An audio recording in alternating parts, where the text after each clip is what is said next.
On July 1st, 1909, a New York Times article's headline read, "Says dead artist's spirit obsesses him. Goldsmith suddenly takes up painting and carries on Robert Swain Gifford's work.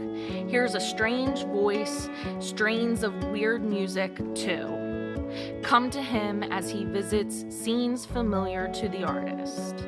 A man claimed he was possessed and compelled to carry on the work. This dead man was Robert Swain Gifford, and the man possessed was Frederic Thompson."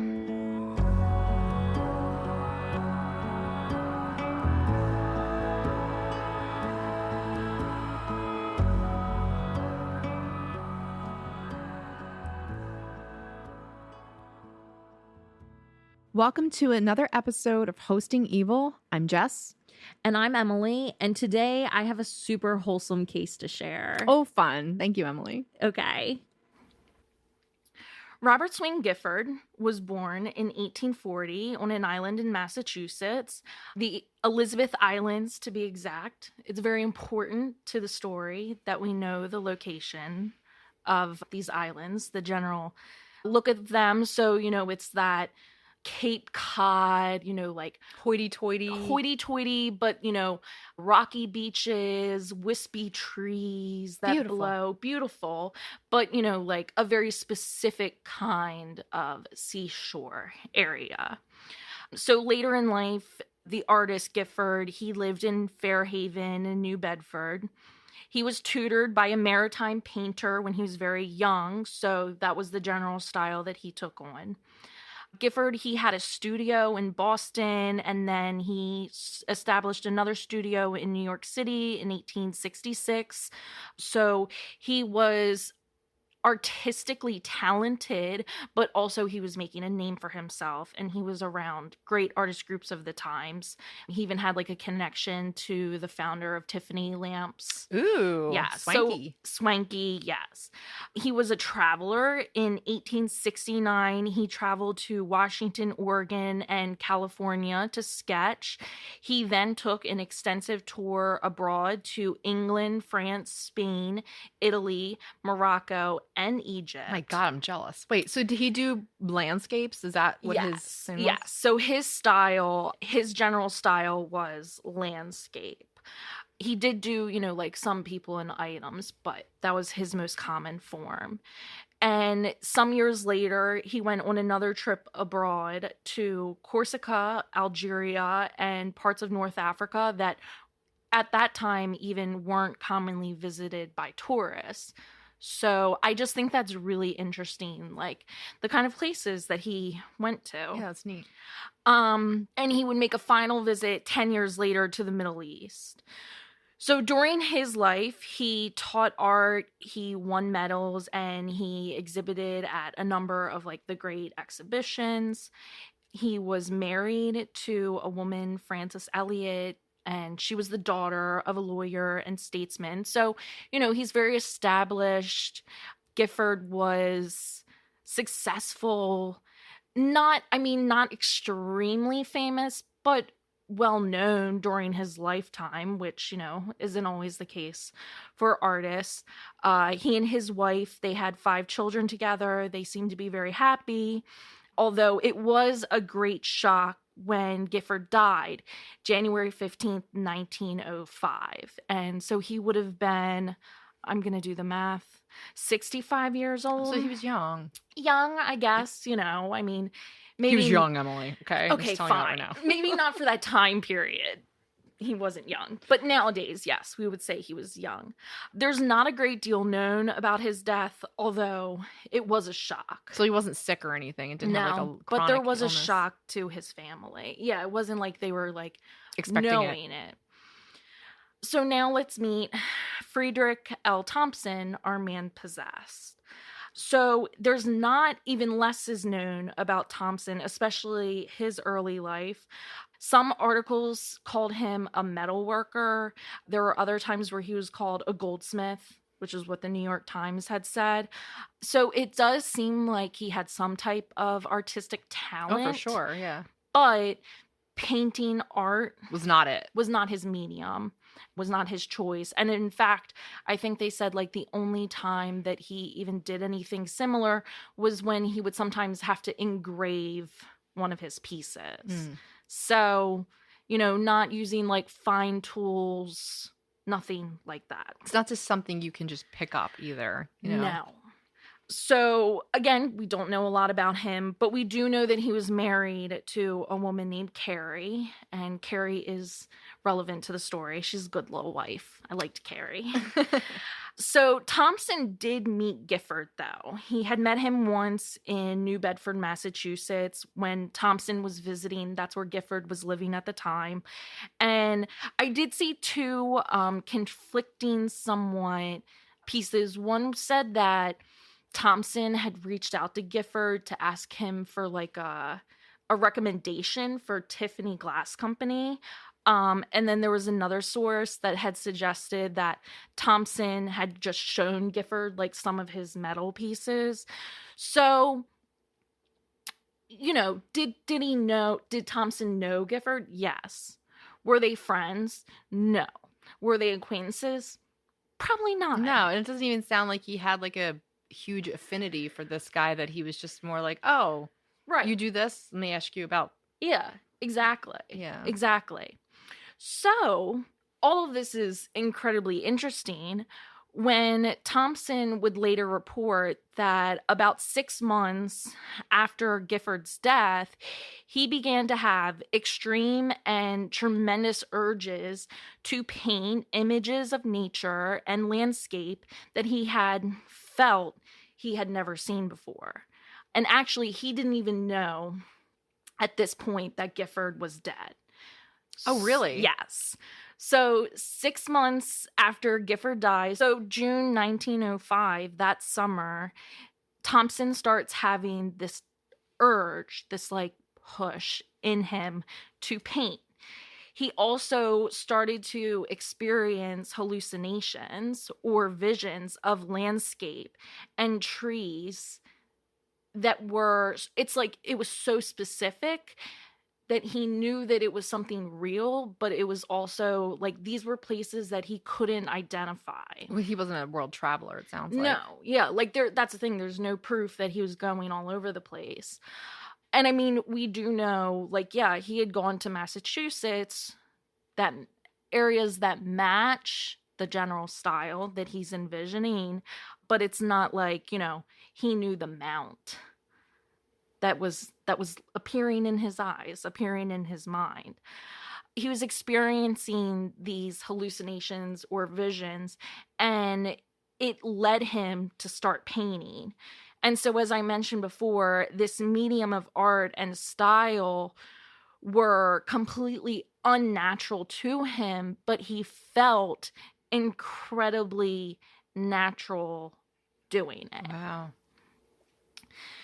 So then in 1906, in January, he was in New York, and there was an art exhibit of Gifford's art that Thompson saw. But Thompson didn't realize until he was at the exhibit that it was like art of the late. Oh, so he still didn't know he had just passed at this point. Figured out that he was dead. At this exhibit. Okay. And then he's walking around and viewing the art, and he's feeling as if he's being transferred to the very places that the art is showing.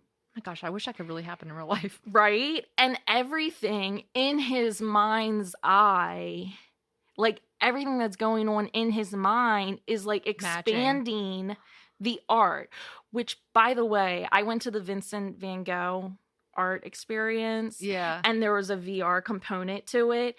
And I imagine that that's what it was like. It was like, because it's like you put on this headset and you're like in a moving painting. So he was like transported into these paintings, but seeing beyond the painting itself. Is that what you're saying? Yes. Like as if, so like the painting itself was just like a stagnant version of the actual vision of the place of what he was seeing.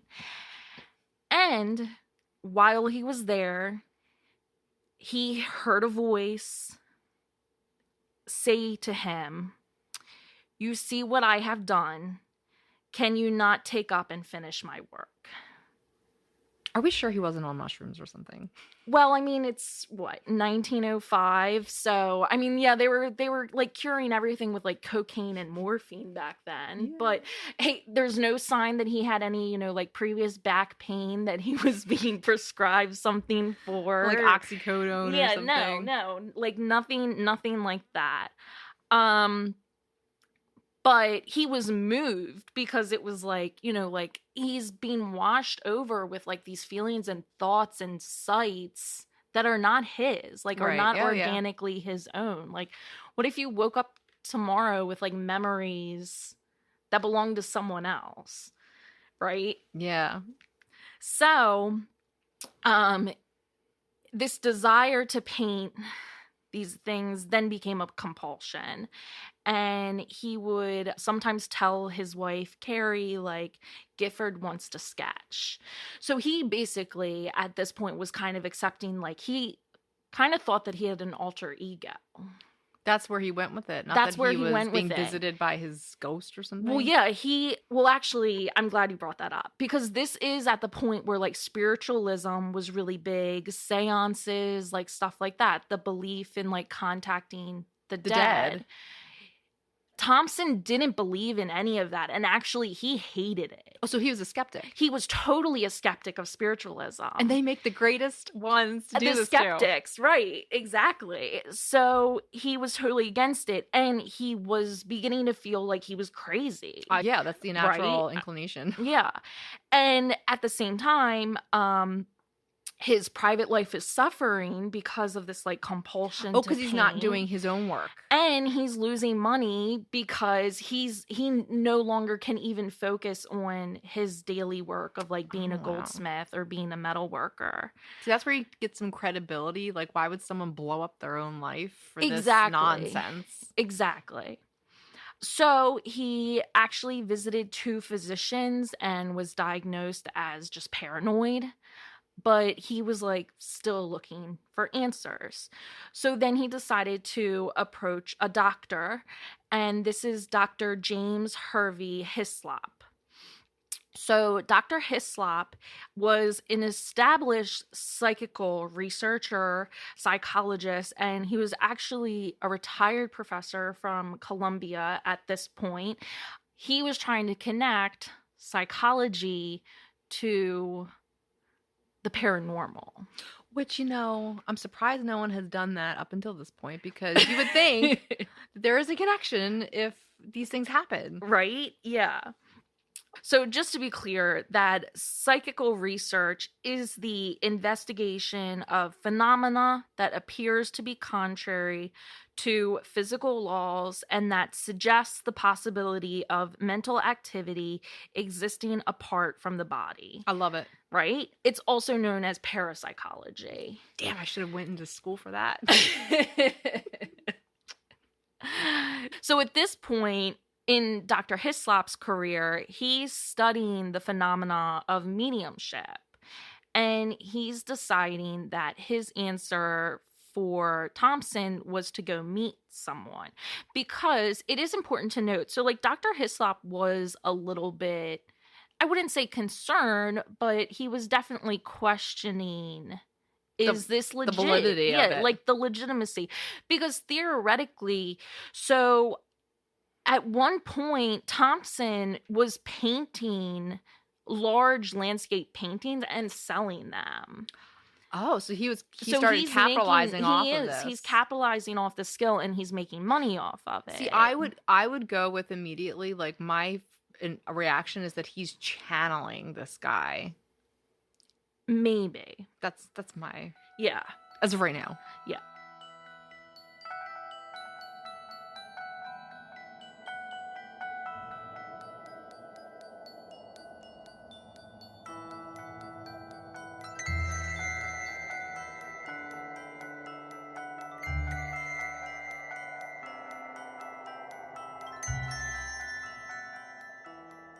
So Thompson, and then that's when Thompson was like, I don't believe in spiritualism. I actually don't even like it. But yeah, sure, fine, I'll go. So they go and they meet with a medium who, this woman, she's known as, the name is Mrs. Rathburn.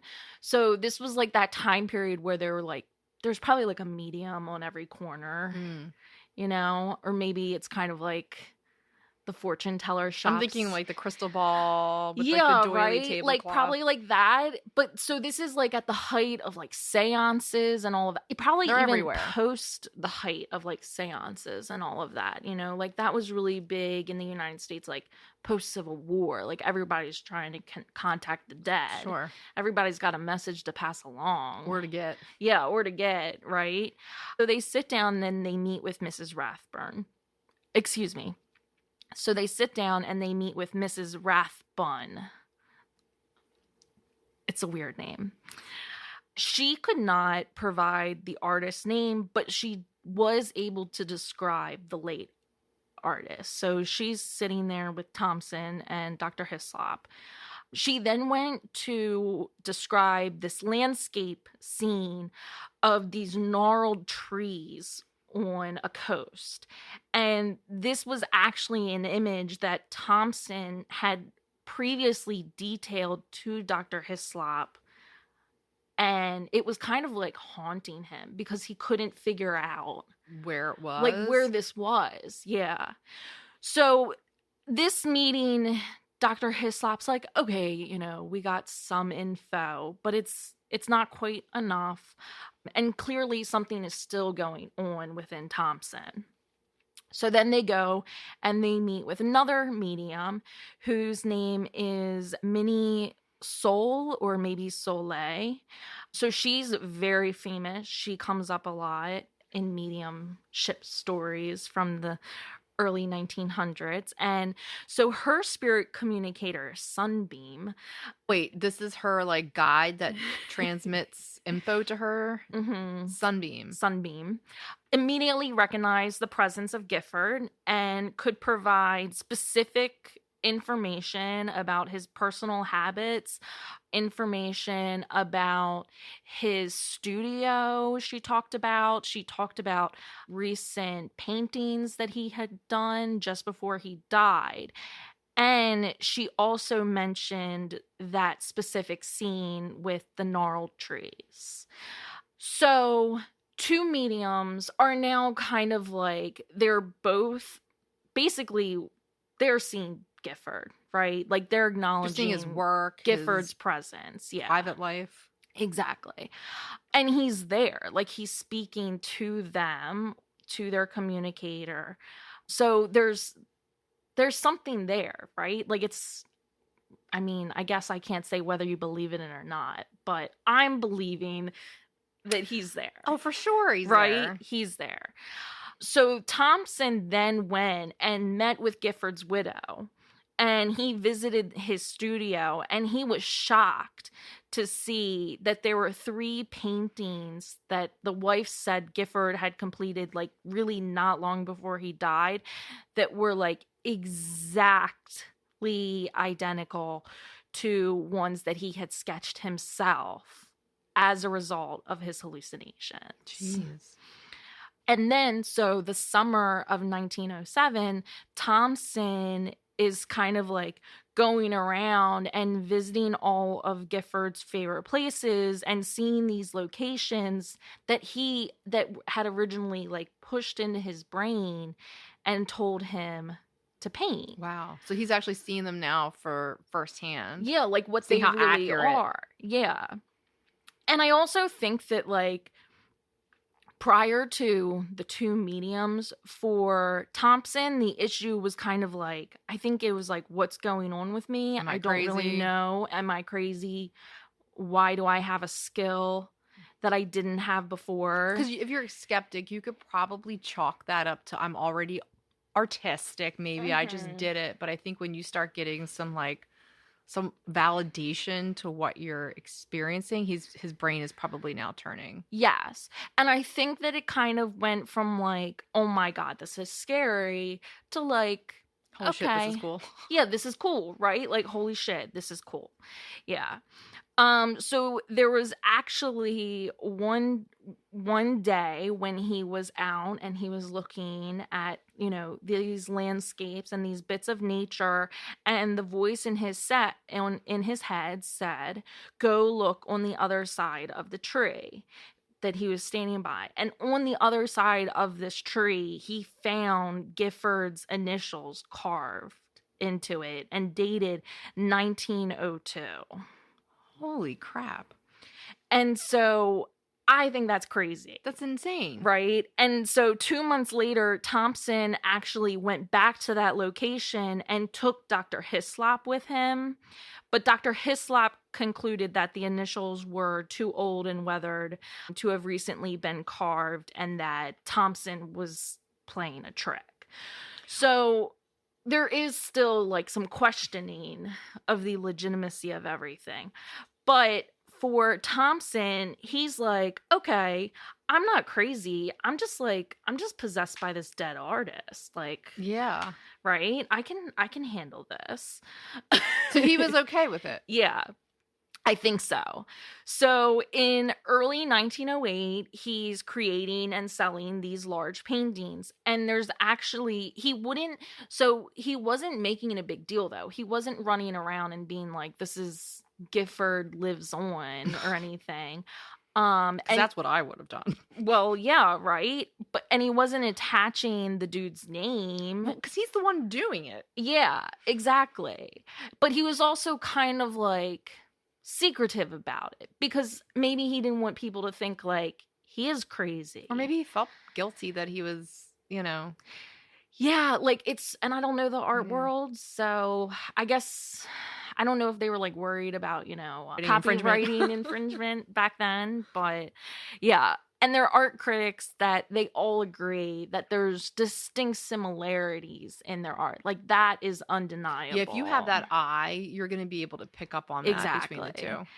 So Dr. Hyslop, though, he's concerned that he's being used by Thompson and that Hyslop's thinking, well, you know what? Thompson was just trying to justify that he could use Gifford's style to sell his work. So he wanted to get in touch with Gifford to find out if this was real. Wait a minute. He wanted to get in touch with the dead artist to say, is this real or not? Yeah. Yeah. Okay. Alone, though. So he's going to go see a medium, but he's not bringing Thompson. He's going on his own. So his response was he goes back to Minnie Soleil and they hold a seance together. And so we've mentioned this, but so a seance is a sitting organized for the purpose of receiving spirit communications or paranormal manifestations via a medium. And so he actually seems to do this somewhat regularly. And he is surprised to learn during his sessions through Soleil that the artist is ecstatic to know that someone is finishing his work and continuing on his style. I have to say, I actually kind of like that this doctor believes in the paranormal supernatural realm, but doesn't just jump to believe everything someone who comes to him is told. That he doesn't just go along with it, because there's a lot of people out there that it could be just be mental illness. It could be faking it. I do like that he tried to debunk it, I guess essentially is what he's doing first before jumping headfirst and believing all this. Because he clearly, like, that's the thing. I mean, he was approaching it from a scientific standpoint. And I'm the same way. Like, I believe in all of this stuff. I've had my own experiences. Right. I believe in it, but I am super skeptical. Like, you tell me something and I'm going to look for... Yeah. Like, if you tell me there's a cold spot over there, like, I'm going to go feel air conditioning. it Come on. first. Yeah.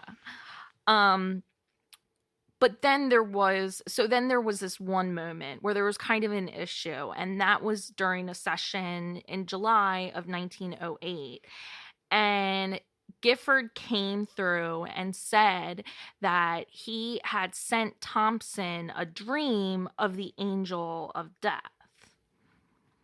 And so Dr. Hyslop was with Soleil, and they had this seance. And then, so he returns to New York from Boston, where they were doing this.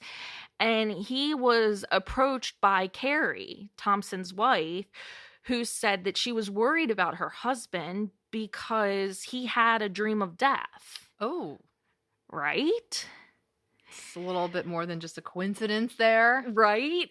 And so then Dr. Hyslop was like, hold on a minute. Like, okay, this is really weird. And he kind of took a step back, and he decides that he's going to take a break from seances. For a couple of months, though. Not a very long break. Just enough to just clear the palate. Just enough. So then in December of 1908, he decided to approach a new medium. And he goes to a Mrs. Willis Cleveland. And she's interesting because they actually, Dr. Hyslop and Mrs. Cleveland, they have a history that dates back to like 1901. So Sexual he had used history? No. Oh. A seance history. I mean, I don't See know. where my brain went. Yeah, I know. Listen. Like he was getting it on with her. She's a Mrs. Okay. Okay. All right. That means absolutely nothing, but go ahead. Okay. But someone that he knew. And so her first sessions were a disappointment. But then he decides that he's going to let Thompson and her have a seance alone. So on December 9th, they meet. And that is when the communicator for Mrs. Cleveland was almost like communicating through Thompson, supposedly, and essentially said that Thompson was given a gift to carry and that the spirit expected him to do so. Then they started to do automatic writing. Oh, fun. Right? So that's when you just write with a guided hand. And you don't know what you're writing. Yeah. Usually you have to go back and read it. Yes. So Mrs. Cleveland, she kept trying to write initials, but they couldn't be completed. Then she started to sketch a scene that Thompson immediately recognized from his travel to Massachusetts. So it's like this moment is building in the seance. And then the spirit started to communicate about his life, his childhood, his early paintings, what he wanted to see, where he had been, and where he expected to go. And he ordered Thompson to continue his work, Gifford. Because he wanted to see it through. Yeah. Like he wanted to see those dreams play out. Yeah. Even though it wasn't him. Right. Or someone else. So then when the spirit finally decided that it was ready to leave, it allowed Mrs. Cleveland to scrawl out the initials RSJ. Gifford. Yeah. Wow. Robert Swain Gifford. Wow. And with that, it seemed like maybe his spirit was gone and had passed over, because Thompson never mentioned his presence again. And he did, however, give up his metalwork and became a full-time painter. For some time, he lived and worked in New York. He then moved to Martha's Vineyard, which is across from New Bedford. Right. He worked there. And he seemed to have made a good living and died sometime from 1927 to 1933. It's not totally clear when.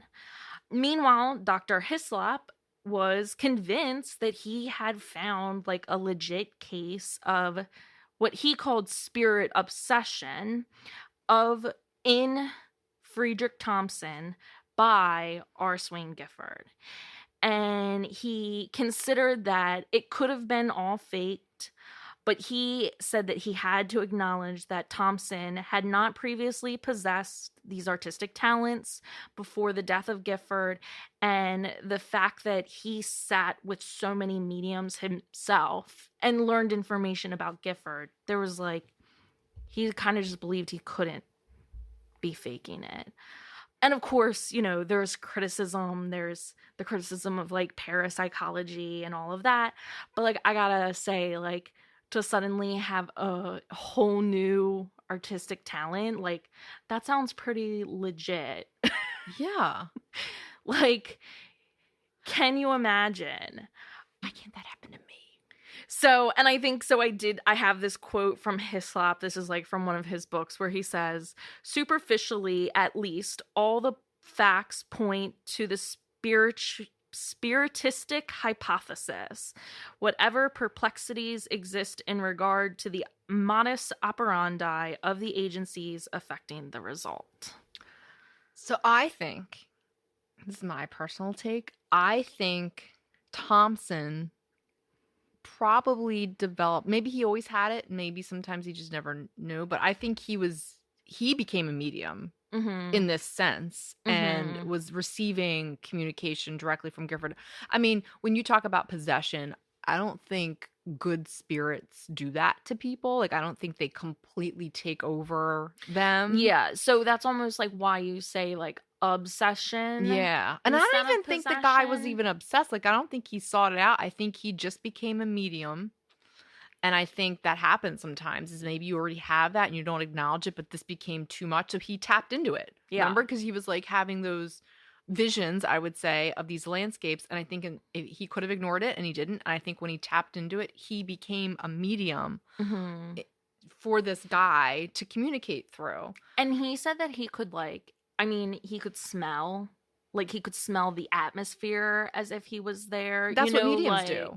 He could hear everything as if he was there. Or, like, he could hear, like, if there was a music that was playing in that moment for Gifford, like, he picked up on it. Yeah. Yeah, like, I think, like, I mean, this isn't your typical story of demonic possession. No, but to some extent, it's like, well, it's someone's body being influenced by an outside force. Yeah, it's someone's spirit playing on, not preying on, but like playing on someone's body. Well, and this guy Gifford sounded like he probably died abruptly. And I think when that happens and you have a life's calling that you feel needs to be fulfilled,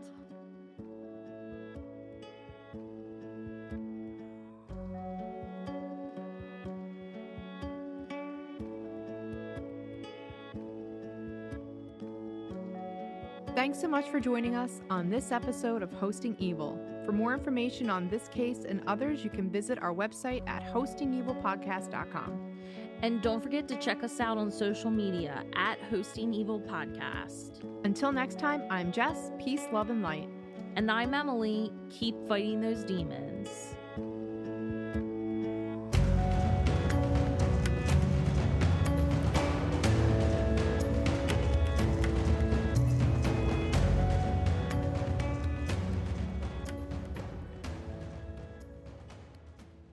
Hosting Evil is recorded and produced by Carly Strange at Rockdale Studios.